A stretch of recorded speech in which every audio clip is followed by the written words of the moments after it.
Africa Content TV.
At least let one person see Jesus.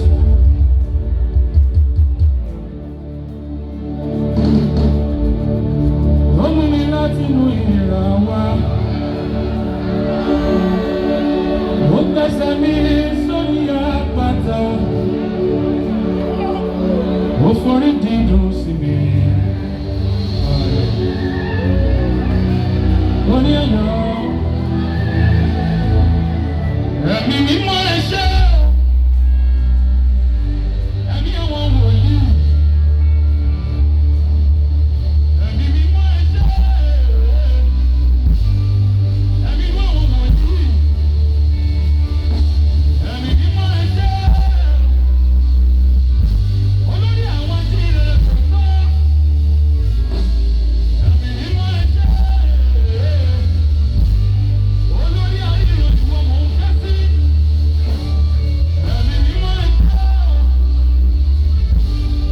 Ẹ̀mí àwọn wòlíì. Abánimúlẹ̀ màmá àtẹni oṣé. Ẹ̀mí àwọn wòlíì.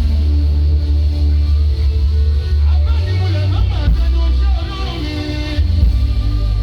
Ẹ̀mí àwọn wòlíì. Aṣíwájú ogun lẹ́lọ, akẹ́yìn ogun lẹ́mọ̀, orúkọ rẹ̀ ló ń jẹ́ bẹ́ẹ̀. Ẹni tí orúkọ rẹ̀ jẹ́ jà, Ọlọ́run àwọn ọmọ ogun.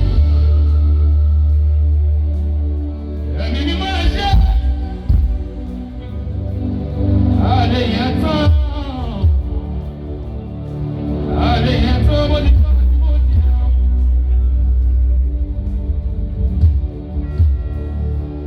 Àwọn èèyàn tó ṣàánú fún, àwọn èèyàn tó pọ́nlé, bàbá tó ṣe lóko.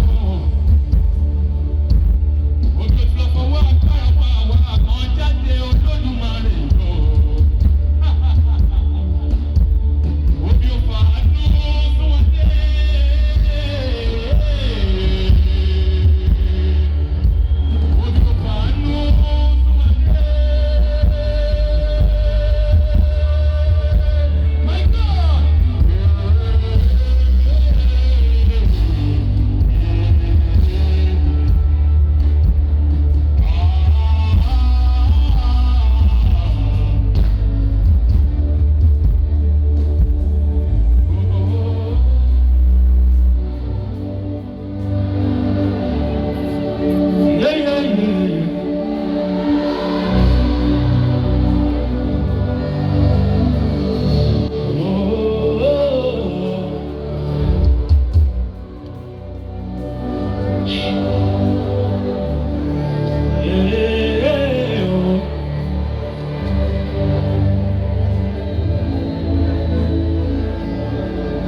Obi ọ̀fà àánú sí mi dé o. Àwọn délẹ̀ rí mú lọ. Obi ọ̀fà àánú sí mi dé o. Àwọn délẹ̀ rí mú lọ. Obi ọ̀fà àánú sí mi gbọ́. Olódùmarè. Àwọn délẹ̀ rí mú lọ. Owó ọjọ́ ìsàkó mi lò ó gbọ́. Àwọn tí ò ní mú lọ. Owó ti fún ọ̀nà mi ní ọ̀sẹ̀ ọlọ́run lójú ẹ̀kọ́. Owó ti fún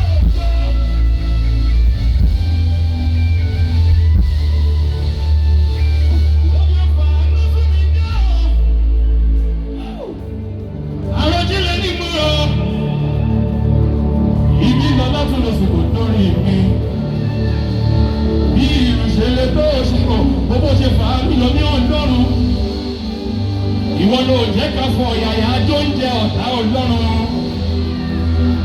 Èyí tó péjọ pẹ́lẹ́ o, ó fi àánú gbà mí lọ́wọ́ ẹ̀sìn ọlọ́run mi. Ó fà ti jẹ́ àti mú mi síbi tó máa ní mí lára o. Àwọn èèyàn yìí ò máa bá ọdún jẹ́ lórí mi. Àánú ló jẹ́ òdàbí ẹni tó mọ̀ ọ́ ṣe o. Ó ìjìnlẹ̀ nínú. Ẹ ṣeun o.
I told you that even if it's 2 minutes I will spend here, at least let somebody see Jesus.